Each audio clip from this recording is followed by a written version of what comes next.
Youssef Courbage pour cette présentation.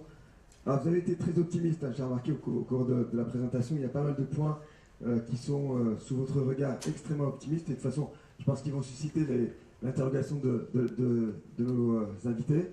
Vous avez, je rappelle quelques points, traité la notion de youth bulge, c'est-à-dire cette bulle non spéculative, mais plutôt bulle des jeunes, qui effectivement aujourd'hui concerne le monde entier, surtout notre pays, avec près de 60% des jeunes au Maroc de la population à moins de 25 ans, ce qui signifie qu'il y a une vraie inquiétude à porter. C'est une tendance qui serait baissière vers les années 2050, vous l'avez rappelé aussi.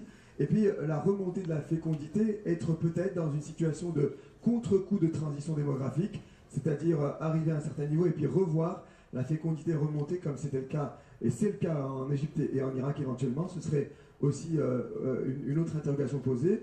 La question des personnes âgées, vous l'avez signalé, avec cette cellule familiale qui garderait les personnes âgées dans le cocon familial, mais moi j'aurais aussi quelques oppositions, puisqu'on constate aujourd'hui que les personnes âgées sont malheureusement de plus en plus abandonnées, laissées dans des maisons de retraite, non parce que la cellule familiale n'existe pas, mais parce que leurs enfants sont de plus en plus pauvres. Et c'est cette continuité de la pauvreté qui fait que malheureusement on vit cela notamment sur Casablanca. Vous avez parlé d'un point très important aussi, l'investissement économique et démographique.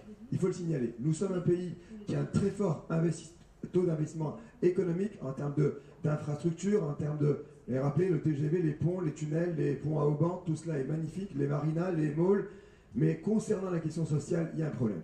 Il y a un vrai problème, à mon sens, et j'espère que là, ça vous interrogera là-dessus, parce qu'il y a un décalage véritable entre l'économie capitalistique, mangée par la mondialisation, et notre société qui aujourd'hui appelle, par le biais de mouvements sociaux, de conflits sociaux, à ce qu'il y ait un point de jonction entre l'estimation économique et puis les attentes démographiques. Voilà, donc en tout cas, je vous remercie pour votre présentation, et je souhaite que notre salle, notre assistance, effectivement, pose des questions, des interrogations, des remarques aussi concernant la conférence présentée sur les perspectives démographiques à la croissance économique au Maroc. À vous la parole si vous le souhaitez. Une première question. Non, il y a une deuxième question directement, comme ça. Bonjour. Oui, bon, moi j'ai juste une petite question. On a déjà commencé peut-être à parler tout à l'heure dans le rôle, et que je crois que vous n'évoquez pas dans votre exposé. C'est le vieillissement démographique et son impact sur les régimes de retraite. Enfin, c'est un rapport directement avec le vieillissement. Voilà, je voudrais que... Merci. Juste vous nous dire qu'est-ce qui se passe dans le monde, comment on appréhende cette question-là, parce que bon, les régimes de retraite, je dirais de base, sont financés par répartition, l'espérance de vie a augmenté, on vit plus longtemps, ça c'est une bonne nouvelle. Mais comment on peut, et quel est son impact, je dirais, sur une économie. Voilà, bon, enfin, rapidement, mais... On va essayer de faire répondre question par question. Comme c'est assez technique. Très bien, impeccable. Ça ne vous gêne pas quand... Oui, alors, moi je ne suis pas du tout un spécialiste des questions de retraite, mais de plus en plus, d'après les bribes d'informations que je recueillis par-ci par-là, on remet en question aujourd'hui le régime par répartition pour favoriser le régime par capitalisation. D'autre part, dans certains pays qui ont réussi en Asie, les retraites ont tendance à perdre en pouvoir d'achat, et c'est souvent un calcul délibéré pour mettre en activité des personnes âgées. C'est le cas de l'Indonésie, c'est le cas de la Corée du Sud, de Taïwan, où le taux d'activité a remonté de manière spectaculaire pour les seniors. Par conséquent, je ne crois pas qu'on puisse maintenir ad vitam aeternam un système par répartition qui puisse garantir un pouvoir d'achat suffisant. Voilà, c'est tout ce que je peux dire sur cette question. Mais vous avez sûrement, vous, la possibilité de compléter en donnant votre point de vue. Non, c'est juste par rapport à la capitalisation. Effectivement, c'était une des solutions avant la crise dont vous parliez tout à l'heure, mais il y a pas mal de régimes qui se sont convertis en capitalisation, c'est en Amérique latine, mais qui se sont cassés la gueule, du terme. Et donc des réformes qu'ont connues d'autres pays en Europe, l'Allemagne, l'Italie, la Suède, vont plus vers d'autres types de... On garde la répartition, on ne veut pas l'abandonner, donc c'est de la solidarité, mais après on pilote, c'est-à-dire on automatise un petit peu le calcul de la pension, mais on la pilote par rapport à des situations réelles, économiques et démographiques. Voilà.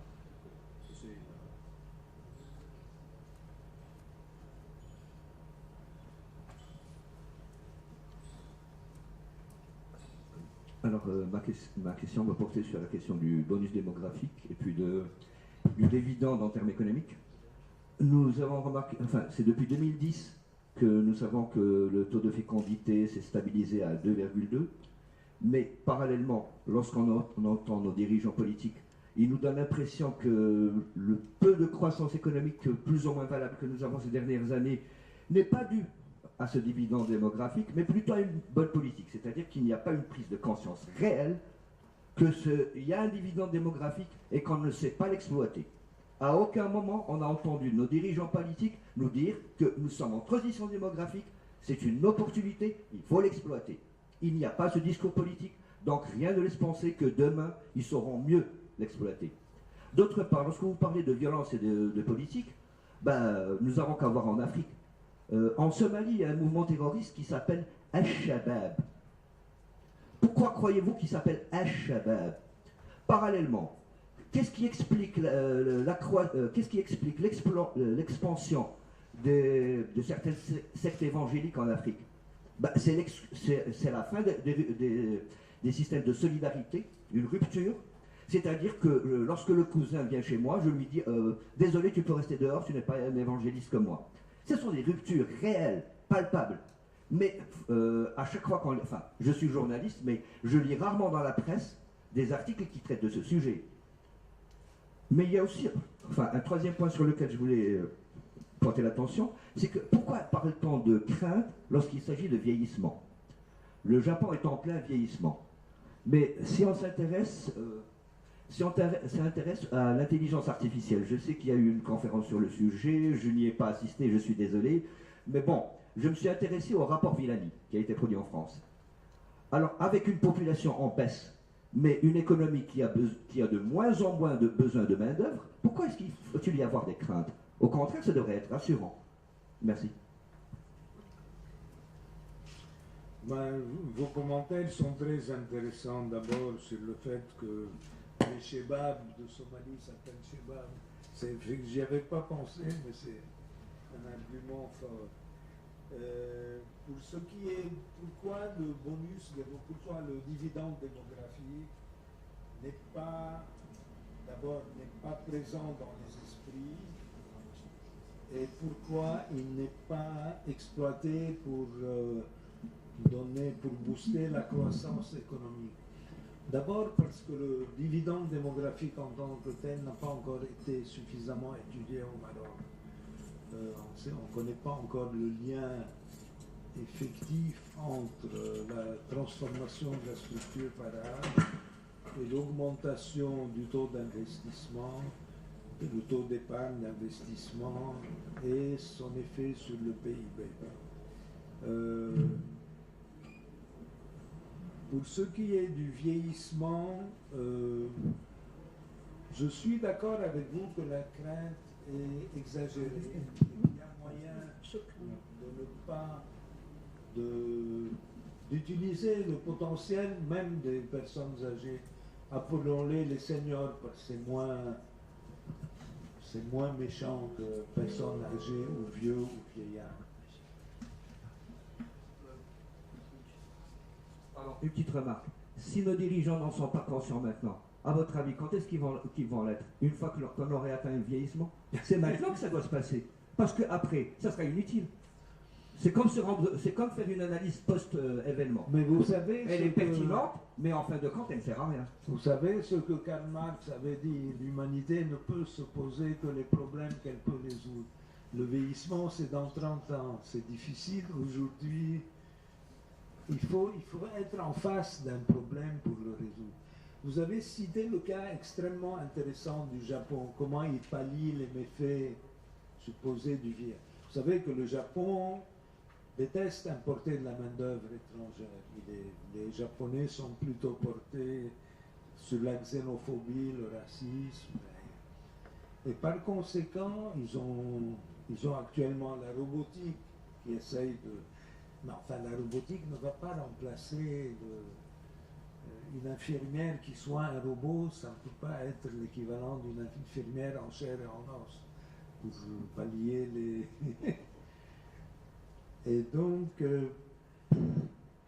si vous avez un conseil à adresser aux Japonais, c'est ouvrez vos frontières. Ce serait ça de... Alors, s'il vous plaît. Moi, je suis très inquiet du rapprochement qu'on a fait aujourd'hui entre le niveau d'instruction et le terrorisme, par exemple, et beaucoup d'autres problèmes. Je suis très très étonné et très inquiet. Je ne sais pas ce que vous en pensez, mais j'aurais voulu qu'on en parle, si vous le permettez.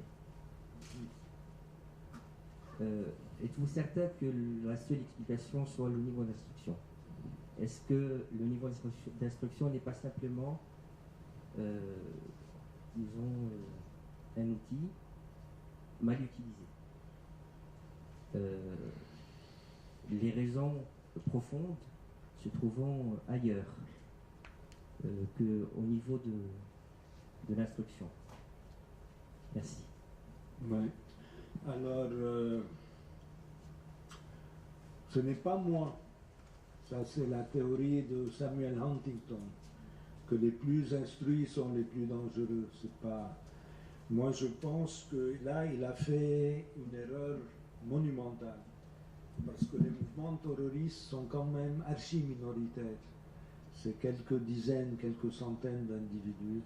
Et si là-dedans vous avez une surreprésentation d'ingénieurs ou de personnes à fort potentiel éducatif, vous ne pouvez pas extrapoler ça à la population générale. Mais pour la population générale, il est certain que la hausse du niveau d'instruction est une bénédiction à tout point de vue. Elle augmente la conscience des individus, elle augmente la productivité du travail, elle permet l'ouverture sur d'autres civilisations, d'autres cultures. Non, il faut tout à fait être le promoteur de l'instruction dans un pays. Ce qu'on lit souvent dans la presse marocaine, c'est des attaques sur l'école marocaine. Vous avez beaucoup d'articles qui vous disent que c'est une école au rabais qui ne rend pas bien les services. Mais pour les démographes que nous sommes, bon ou moyen ou mauvais, l'enseignement, il suffit qu'un garçon ou qu'une fille entre à l'école, fasse quelques années dans le primaire, même pas le cycle complet jusqu'au certificat d'études, pour que son comportement démographique change, pour que son attitude vis-à-vis de la procréation se modifie. Donc la fréquentation de l'école, même une école de mauvaise qualité, est en soi quelque chose de positif. Juste pour rebondir, c'est moi, je suis là, monsieur Courage. C'est en fait AQMI, Boko Haram, Ansar-Dine, les Mourabitoun en Algérie ne sont pas instruits du tout. Il n'y a pas du tout de rapport avec l'instruction. Ce qui s'est passé par rapport à Daesh, c'est pas possible ça. Ce qui s'est passé par rapport à Daesh, c'est que effectivement, il y a eu une récupération d'un mouvement, d'une jeunesse qui sur le moment était instruite, qui était dans une forme de révolte quelque part. Vous avez parlé du printemps arabe au niveau des pays arabes, il y a eu le printemps financier au niveau des pays européens. Et ce problème, ça a donné ça. Il y a eu quasiment tous les gouvernements européens qui sont tombés. Sarkozy en Espagne, en Pologne, au Portugal, en Italie. Donc il y a eu le même mouvement chez nous quelque part que dans l'Occident à cause d'une situation mondialisée. Et donc c'est beaucoup plus la récupération d'une jeunesse qui était cultivée à l'époque qu'un ciblage, qu'un critère déterminant de récupération pour les terroristes. Il y a beaucoup de mouvements dans le monde, il y en a à peu près 18 ou 20 qui ne se basent pas du tout sur l'instruction effectivement élevée. Juste pour corroborer les propos de monsieur. J'aurais une petite remarque sur la question de l'instruction. Vous avez cité tout à l'heure Cromwell. Je crois que peu de gens savent ce qu'a été l'évangélisme en Angleterre. C'était un radicalisme religieux, un extrémisme, et toutes les batailles qu'il y a eu entre les têtes carrées et la noblesse. Et donc oui, c'était terrible, c'était sanguinaire. C'est un changement qui a été terrible. En Allemagne, l'instruction a permis le développement d'une classe moyenne qui a permis le développement de la démocratie. Mais à chaque fois, est-ce qu'il n'y a pas effectivement extrémisme? Est-ce que ces gens ne sont pas portés jusqu'à l'extrême pour parvenir à obtenir un changement?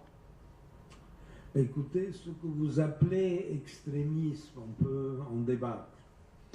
Est-ce que quand la population anglaise sous Cromwell ou française sous la Révolution française se sont soulevés et ça a entraîné la décapitation du roi d'Angleterre puis du roi de France, est-ce que c'était des mouvements extrémistes?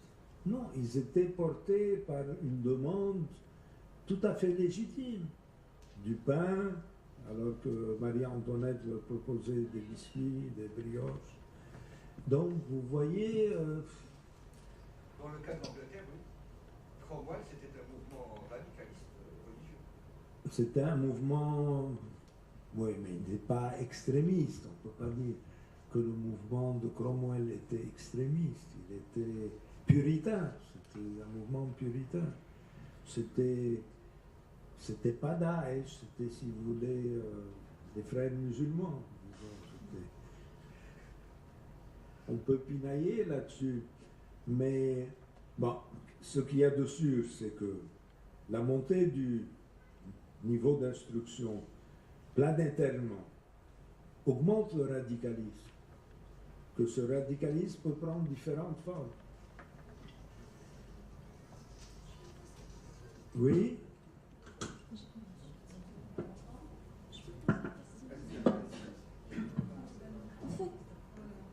Bonjour, monsieur Youssef. En fait, ma question rejoint un peu celle de mon collègue. Je souhaite juste que vous éclairez ma lanterne par rapport au bonus démographique. Vous avez parlé de bonus démographique et sa corrélation avec la baisse de l'indice de fécondité.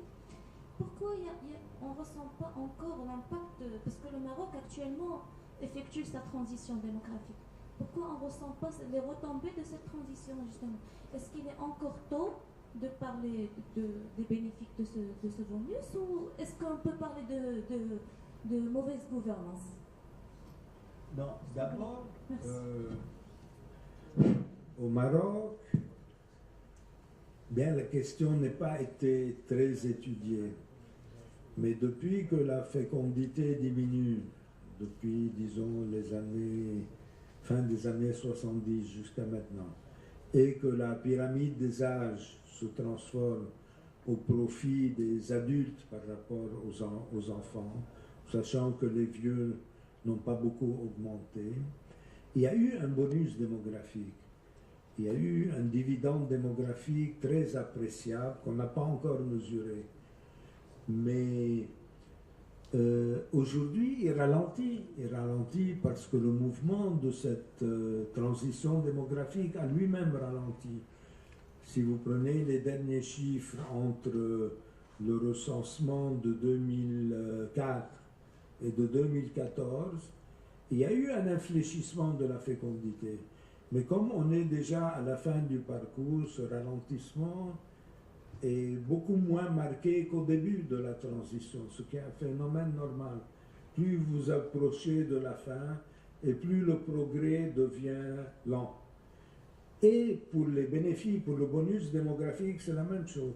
Le bonus démographique au Maroc s'est ralenti durant ces dernières années à cause du ralentissement de la baisse de la fécondité, mais aussi à cause de facteurs extra-démographiques, la crise des bonus, la crise des subprimes par exemple, la crise le fait que les Marocains à l'étranger aujourd'hui rapatrient beaucoup moins d'épargne au Maroc, tout ceci a joué dans un sens défavorable à la croissance. Mais alors la complexité dans ce que vous dites, il y a le fait qu'il est extrêmement difficile de départager le poids de chacun des facteurs. Il y a tellement. Bon, il y a le facteur, vous avez dit, bonne gouvernance. Ça, c'est certain. Mais est-ce qu'on peut la mesurer? On peut se dire, cette année, il y avait bonne gouvernance, telle année, parce que tel type était Premier ministre et pas cette année-là. C'est extrêmement difficile. Oui? Donc moi, ma question, elle est un peu corollaire à la question de Madame. C'est que si finalement on essaye de dresser des hypothèses par rapport à ce que vous avez dit, nous sommes donc dans une transition démographique accélérée ou qui est en train de ralentir, peu importe, mais on est en transition démographique et donc en toute logique, moins de jeunes, c'est moins de chômage parce qu'il y a moins de gens qui rentrent dans le marché du travail.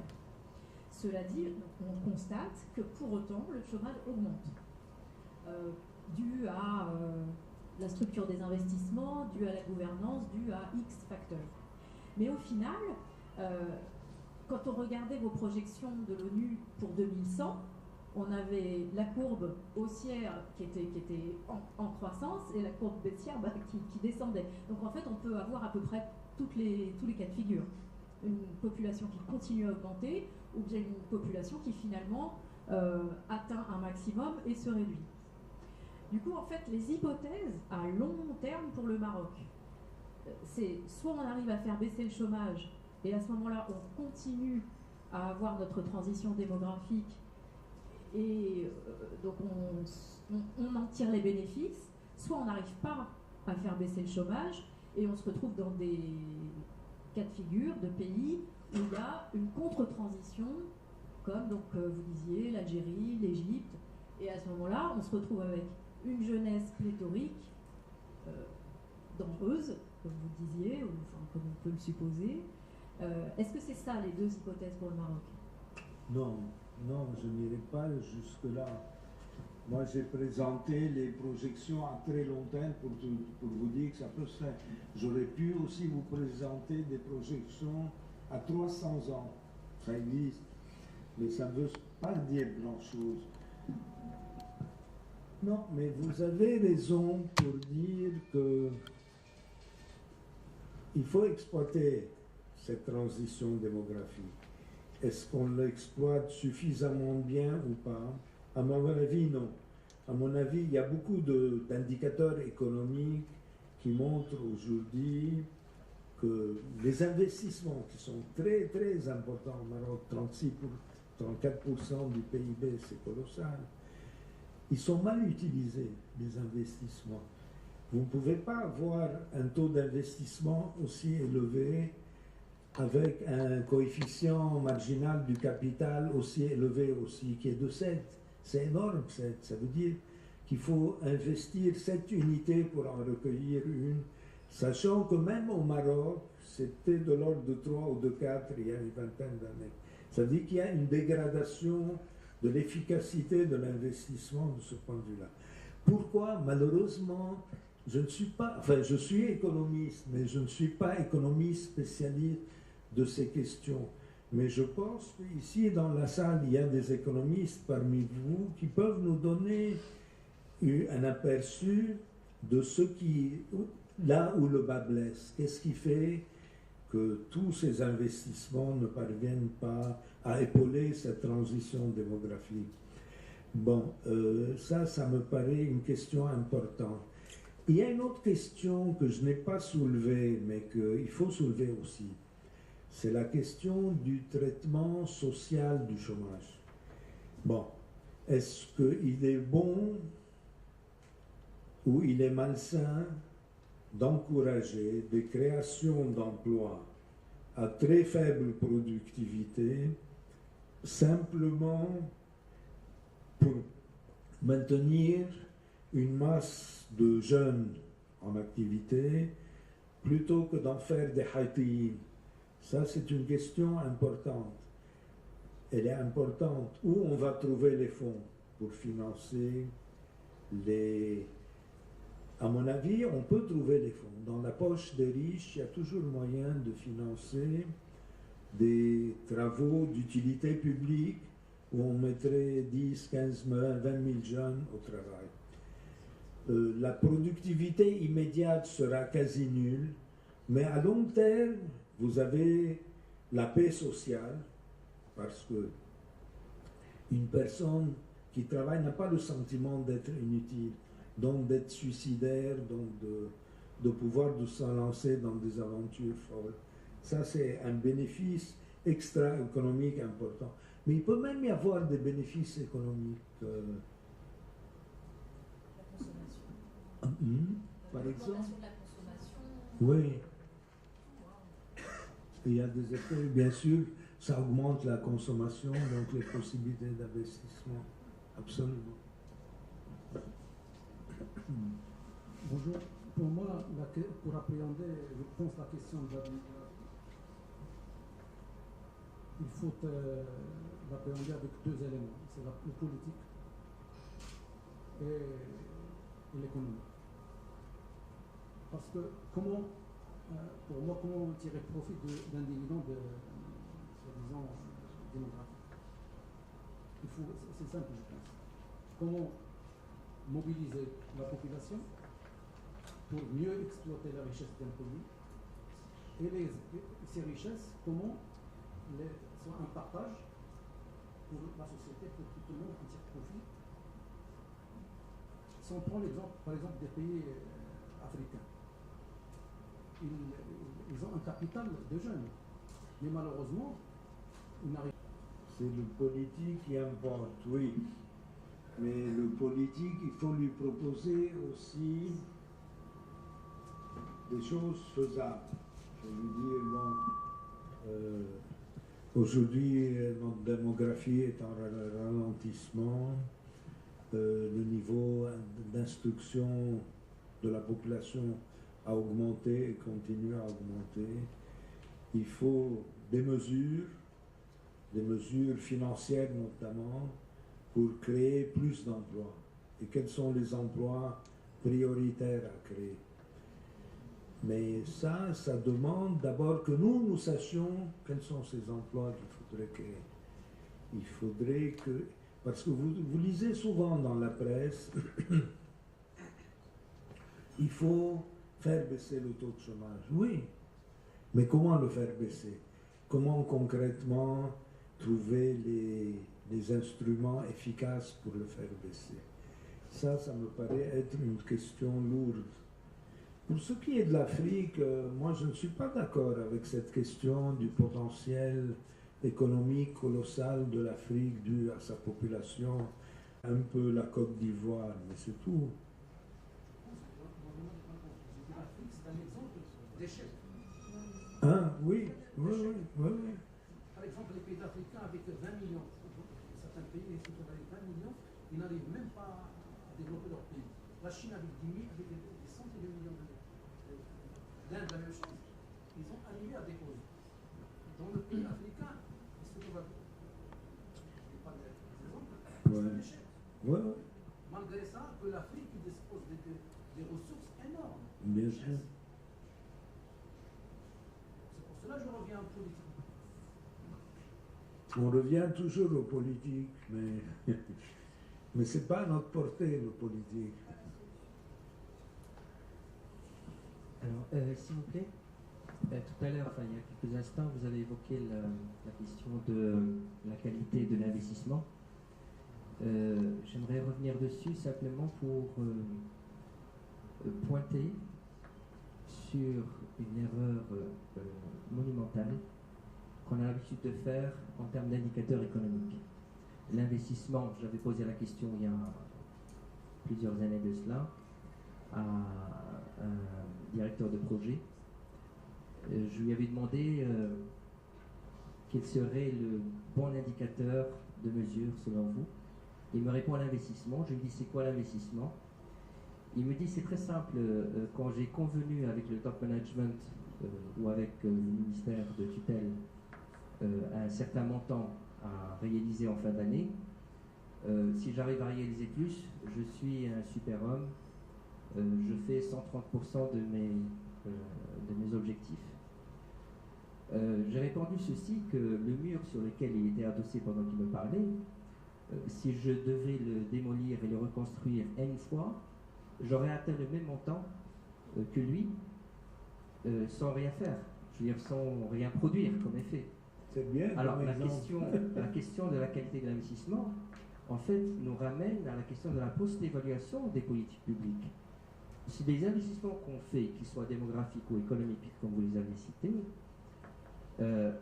qu'est-ce qu'ils deviennent? Qu'est-ce qu'ils produisent comme effet effectif? C'est la réelle question qu'il faut poser, et ça rejoint la question de la gouvernance, qui peut être mesurée, à mon sens, en dépit de ce qui a été dit tout à l'heure, puisque une manière de mesurer la gouvernance serait de faire cette post-évaluation et de suivre toutes ces réalisations, les effets et les impacts réels.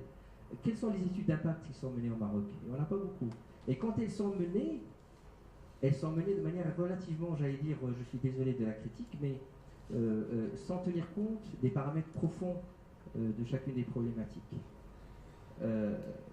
En attaquant l'histoire de la post-évaluation, qui a commencé il y a à peu près une dizaine d'années, mais qui n'est pas encore arrivé à maturité, je pense qu'on aura plus de chances à améliorer la création d'emplois, à améliorer tous ces paramètres. C'est de la gouvernance, mais c'est de la gouvernance que cette fois-ci on peut mesurer. Ah ben, la gouvernance se mesure. Oui. Tout à fait. Merci. Oui, c'est très intéressant. Vous m'apprenez beaucoup de choses ici. D'abord, qu'on peut mesurer l'efficacité des investissements, avec l'exemple du mur qu'on a donné plusieurs fois. Mais ça a été suivi des faits, ces propositions de créer un organisme pour évaluer les politiques publiques. L'évaluation des politiques publiques est une affaire plutôt générale. C'est-à-dire que ça ne peut pas se faire uniquement par un ou deux organismes. Il faudra que ce soit une politique générale, une volonté générale de l'État. C'est une volonté qui est apparue il y a une dizaine d'années. Mais je l'ai dit il y a un instant, on n'est pas encore arrivé à maturité par rapport à ça. Mais c'est réellement là où il faut aller sur le plus, à mon sens. Parce que c'est avec ça que nous allons voir si ce que nous faisons a de l'effet ou pas. Je veux dire, de se dire qu'on fait tout pour créer de l'emploi. Non, on ne fait pas tout pour créer de l'emploi. Parce que ce qu'on fait, on ne le mesure même pas. On ne sait même pas quel est son impact sur l'emploi et sur autre chose. On construit bien des bâtiments, mais ces bâtiments restent fermés. Vous faites un musée, personne ne vient. Je veux dire, vous faites une école, elle est fermée.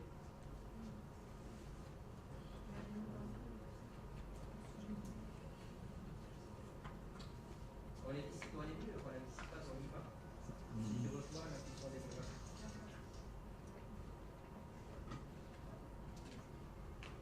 Bonjour. Je voulais juste encore revenir sur depuis tout à l'heure dividendes, bonus, aubaine démographique, sur encore l'exemple particulier qui est l'exemple des retraites, actifs et plus de retraites, parce que ce sont financés par répartition. Le Maroc en ce moment, il a lancé un projet, un deuxième projet, de faire une réforme structurelle pour, je dirais, scinder les régimes en deux pôles, un pôle public et un pôle privé. RCR, CMR, et de l'autre côté la CIMR et la CMR. Pour moi, et à mon humble avis, c'est aussi, alors ça va être peut-être une petite erreur, dans le sens où on ne va pas saisir cette aubaine démographique. Où est-ce que je veux en venir? C'est qu'on connaît tous les ratios démographiques de la CMR et RCR, ils sont dégradés. Il y a moins d'actifs et beaucoup de retraités. Donc ce sont des régimes, voilà, c'est pas en les scindant, en les regroupant qu'on va résoudre ce problème. Et peut-être qu'il aura fallu profiter de cette aubaine, puisqu'on sait que, d'après les projections encore du HCP, cette frange de jeunes qui rentrent au marché du travail va mais elle va commencer à baisser d'ici 2024. Et donc, il fallait saisir cette fenêtre aujourd'hui de suite pour peut-être créer quelque chose qu'on est en train de faire en France maintenant ou d'autres pays, enfin, de créer un régime unique, mais après c'est défini, enfin je ne vais pas rentrer dans les détails, pour qu'il y ait une sorte de solidarité démographique, c'est-à-dire saisir, parce qu'on sait du côté privé, le ratio démographique n'est pas aussi dégradé que le ratio démographique dans le public. Ça, on le sait. Et donc saisir cette aubaine démographique et cette jeunesse qu'on va retrouver plus dans l'informel, plus dans le privé que dans le public, pour qu'il y ait une sorte de solidarité. Et pour moi, la question, je crois que le pouvoir public, ils le savent, la question qui se pose, et pour revenir encore à vos conclusions de la fin, c'est peut-être pas de mettre d'abord la réorientation des investissements. Il faudrait repenser la question de la restauration de la confiance, de la solidarité et de la redistribution de richesses. Voilà, c'est ça la première des choses pour laquelle il faut qu'on s'y attaque. Les états des lieux, on les a fait, on les connaît. Donc, l'état des lieux que je suis en train de citer, d'autres les connaissent largement mieux que moi. Mais le grand débat, c'est un débat de restauration de confiance, de transparence et de redistribution des richesses. Voilà, c'est là où il faut qu'on mette le paquet pour avant d'aller réorienter par réorienter, dépenser par dépenser, parce que sinon on va continuer encore à dépenser de l'argent et encore de l'argent et à faire des politiques. La réforme dont je parle et ce projet-là, c'est un projet, il va prendre une année pour que ça sorte, l'étude. Il va y avoir une loi après qui va sortir. Après cette loi, il faut 5-6 ans avant qu'il y ait une autre, le décret d'application qui sort. Et on arrivera rapidement à ce 2024 pour qu'on aurait déjà raté cette aubaine démographique. Bon, ce n'est pas une question, mais c'est juste une remarque pour revenir encore à ce qu'a dit le journaliste. Merci. Oui, mais c'est très intéressant, je vous ai suivi. J'ai quelques interrogations sur un élément que vous avez cité entre parenthèses, mais qui est colossal, c'est la redistribution ou la restructuration des richesses, qui est certainement un des points clés. Mais ça vous paraît faisable? C'est pas faisable, Est-ce qu'on peut imaginer une fiscalité ici qui puisse redresser les inégalités un temps soit peu, faire payer un impôt sur la fortune aux riches pour que... La santé, 2017 montre qu'il y a une montée du niveau de l'aide statistique de fécondité. Alors, ma question, quelles pourraient être les conséquences de cette montée de la fécondité sur les conséquences de la transition démographique? C'est la première question. La deuxième question, vous avez parlé aussi de bonus démographique engendré par cette transition démographique. Certains parlent de malus démographique pour les pays arabes ou certains pays arabes. Est-ce que vous pouvez... pourquoi justement ce bonus démographique a eu un bon impact dans des pays tels que des pays asiatiques et pas dans les pays semblables aux nôtres?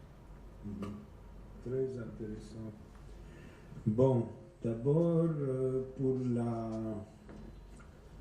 Est-ce que le Maroc connaît actuellement une contre-transition démographique parce que les indices du ministère de la Santé sont plus élevés que ceux du HCP, avec un décalage de quand même 4 ou 5 ans, parce que 2014, vous la centrez sur 2013, et 2018, vous la centrez sur les 3 ans qui précèdent, c'est-à-dire 2016.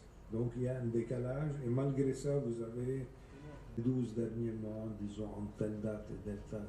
C'est pas très sexy comme question. Donc, moi, personnellement, j'aurais tendance à privilégier le recensement. Mais si vous avez un contre-argument, je serais très heureux de l'entendre. Alors, les conséquences d'une contre-transition, ben, elles sont méchantes.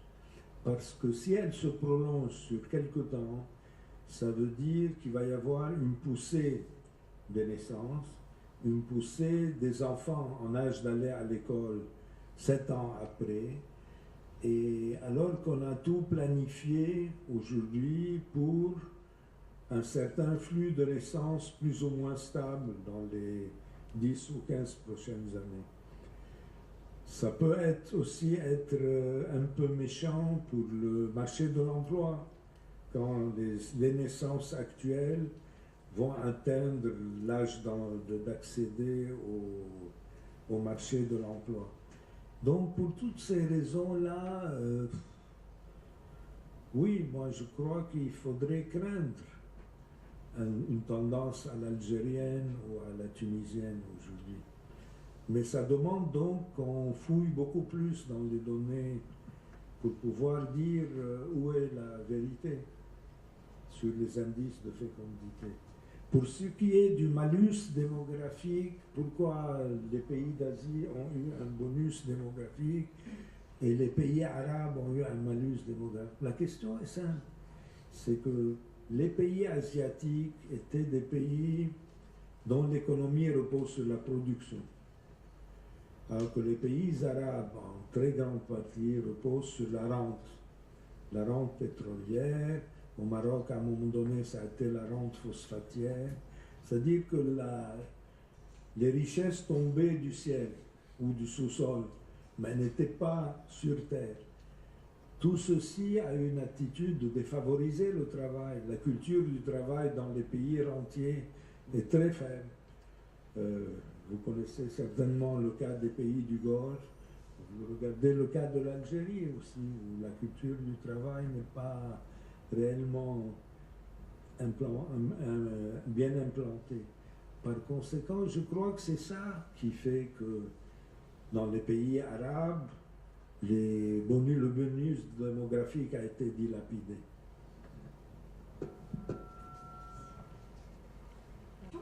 Parce que finalement, actuellement au Maroc, Sa Majesté le Roi a lancé une grande réflexion sur un nouveau modèle de développement pour le Maroc.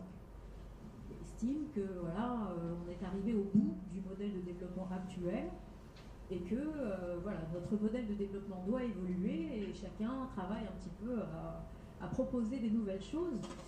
Du coup, ma question, elle est un peu triviale, mais je prends conscience qu'en fait, apparemment, on ne peut pas faire abstraction de la démographie quand on choisit un nouveau modèle de développement.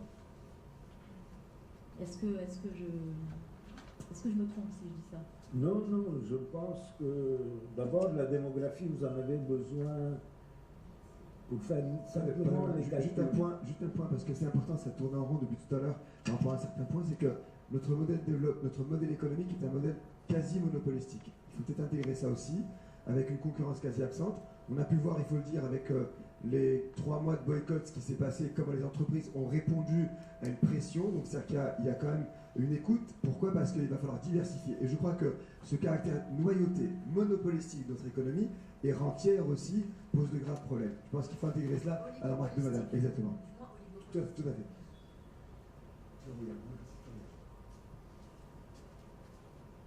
Allez-y, monsieur.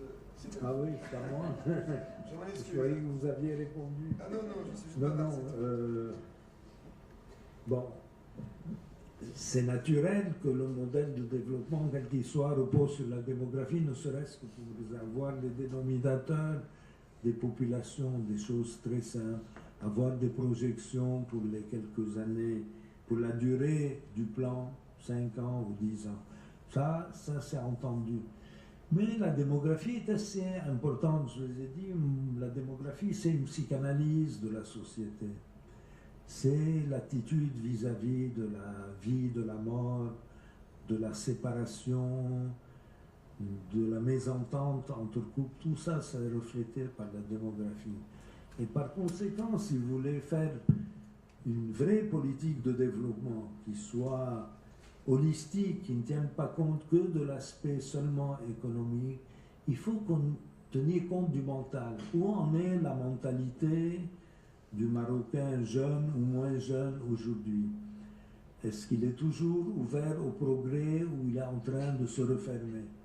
Et ça, la démographie n'a pas réponse à tout, mais elle peut vous donner La baisse de la fécondité à un moment donné a pu être une réponse à une crise économique, mais elle pouvait être aussi une réponse à autre chose. Une ouverture sur le monde extérieur, l'idée que moins d'enfants, c'est mieux les soigner, mieux les nourrir, mieux les éduquer. Tout ceci a joué et par conséquent, il est impératif que votre planification puisse tenir compte de la démographie, pas seulement quantitative, mais qualitative.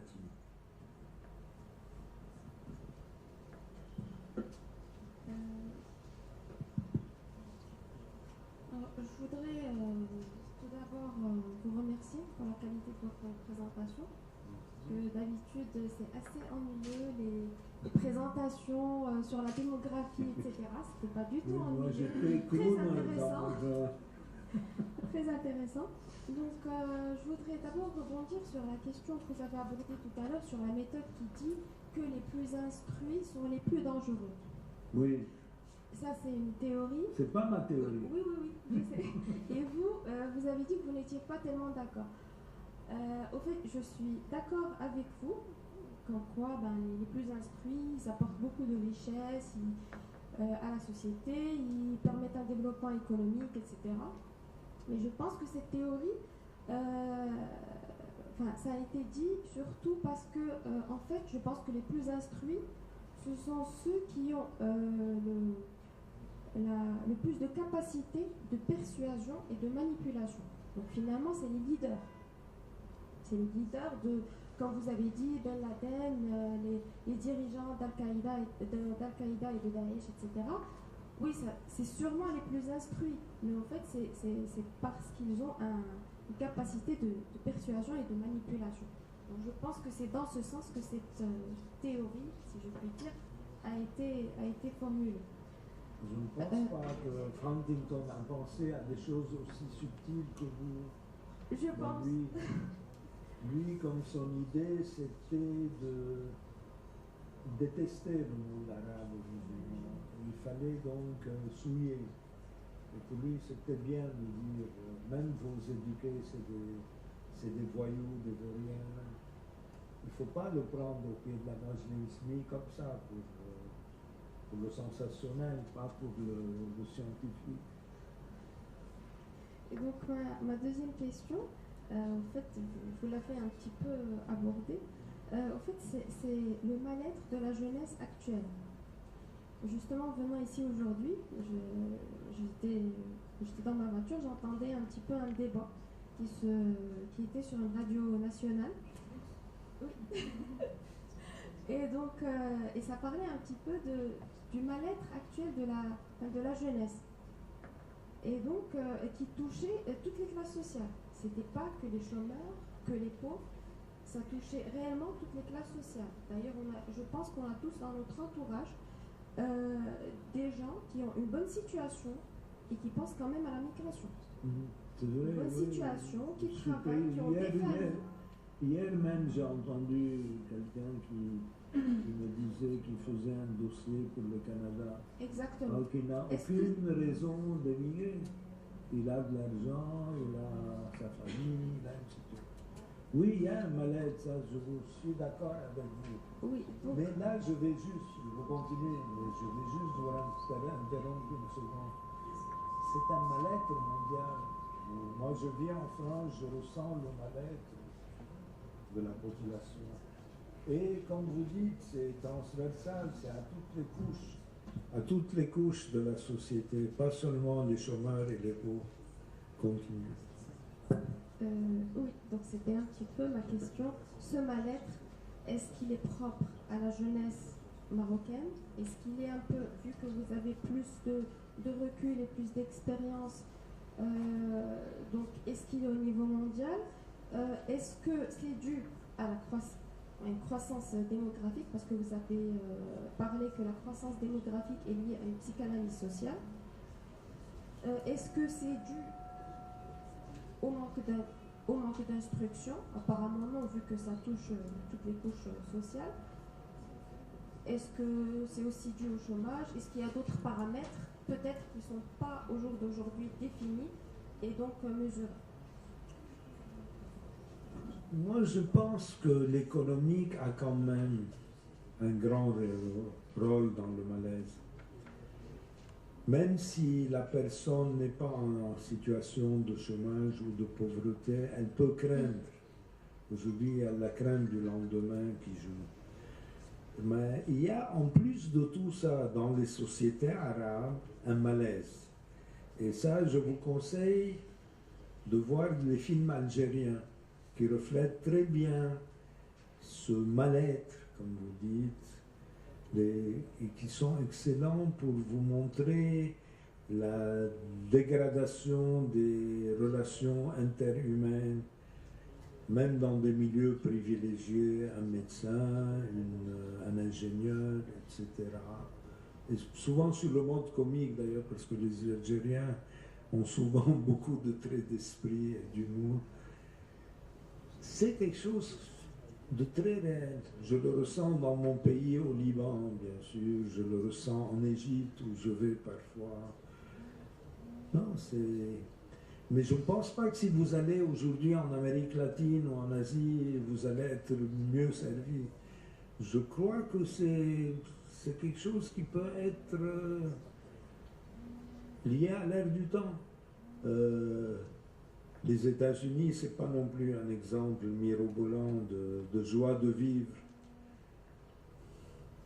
Mais est-ce que c'est scientifique, pardon, est-ce que c'est...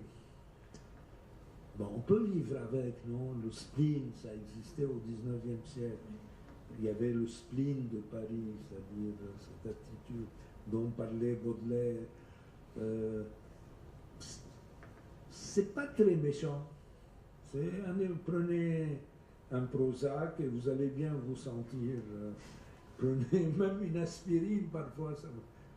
Passer une bonne nuit de sommeil, ça guérit, ça libère de toutes les angoisses.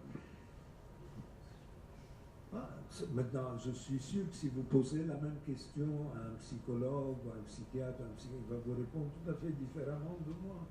Mais moi, je vous donne mon impression. Moi, je privilégie l'économie pour ce qui est du malaise. Vous parlez sans micro. Les gens qui ont fait beaucoup de mal autour d'eux, moi ça m'horripile. Alors je suis obligé de revenir encore à la question et de dire ceci. Si nous considérons que ces gens-là sont instruits, moi je dirais qu'ils n'ont pas encore fini leur instruction. Parce que s'ils avaient fini leur instruction, on la finit jamais d'ailleurs. Mais s'ils avaient avancé suffisamment dans leur niveau d'instruction, ils auraient compris que faire du mal autour de soi est parfaitement contraire à l'acquisition de la connaissance et du savoir. Donc, ce sont simplement de dire que ce sont des gens instruits. C'est tout ce que je demande.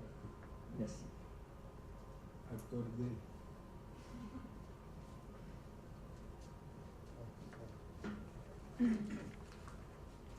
D'accord, sur la fécondité, est-ce que donne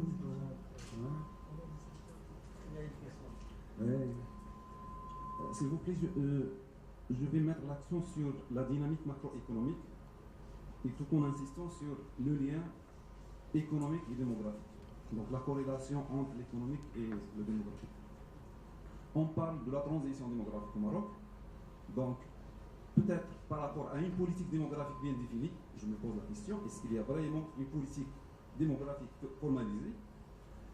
Et la transition, c'est peut-être par rapport à cette réalité économique d'aujourd'hui.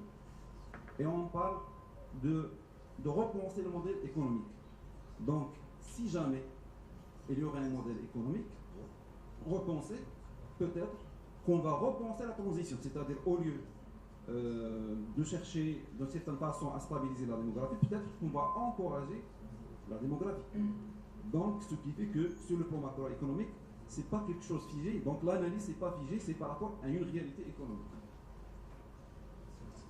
Oui, pas de réponse, mais je suis d'accord sur le fait que c'est évolutif, c'est pas figé.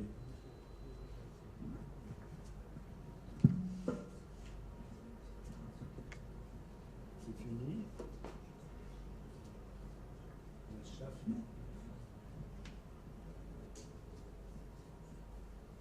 Est-ce qu'on a encore des questions peut-être à poser avant de conclure sur le rapport entre l'économie, la gouvernance, la politique? Allez-y. Allez-y. Une dernière question, puisque M. Youssef m'a demandé de poser une question, c'est à propos de la migration. Vous avez parlé de tout, on a discuté de tout, mais pas de phénomène migratoire. Justement, M. Talal l'a évoqué tout à l'heure.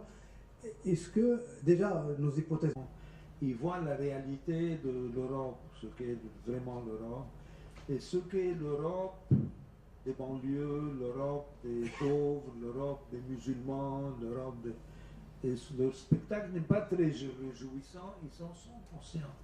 L'enquête qu'on a faite au CERED avec toi sur Beni Mellal montrait, même si c'était une enquête pilote, qu'il y avait une désaffection pour la migration aujourd'hui par rapport aux générations anciennes qui allaient d'abord en France, puis en Espagne et en Italie. En plus, l'Europe, moi j'ai très peur que la crise de xénophobie qu'il y a aujourd'hui en Europe, qui atteint presque tous les pays, l'Angleterre, l'Italie, la Hongrie, l'Allemagne, la France. Bon, même si le gouvernement français est plus prudent, mais enfin, il y a aujourd'hui une très forte méfiance. L'idée que l'émigré vient manger le pain des Français, elle est de nouveau à l'ordre du jour aujourd'hui. On se dit, si on attend de chômeurs, si on ne réussit pas à baisser la courbe de chômage, c'est qu'il y a Mohamed ou Mustafa qui sont en train de prendre notre travail. Donc les pull factors aussi vont diminuer pour les migrants. Du cycle de conférences qui aura lieu le 15 novembre sur le thème Management sanitaire au Maroc, en Afrique et en Europe. Je vous remercie et à la prochaine.